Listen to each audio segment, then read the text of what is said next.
Hi, thanks for stopping by to watch the video. This video is about using a generator in a hurricane.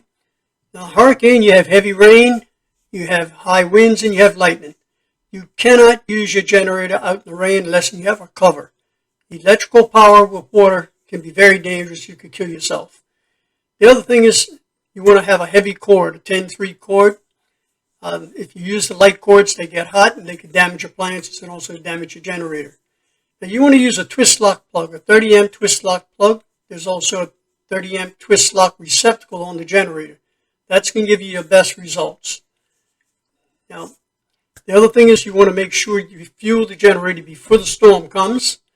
Now, I'm just moving the generator with a blower. That's just one little area that the pressure is hitting. The hurricane, the wind is hitting a larger surface, and it will move that generator in a heartbeat. So you want to tie it down. You want to put some anchors in the ground, front and back, so it doesn't spin all around and rip the cords out. Now, this is a little extra feature I put on mine. I've wired the two bolts there to the positive and negative on the battery. If the battery is dead, you don't have to pull the cover off, take the battery out to charge it or jumper the thing.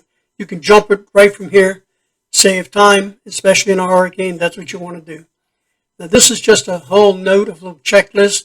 It's a 1.2, I think 1.22 out in the video, and that will help lead you through things you need to do down the road. Thank you for watching, guys. Appreciate it.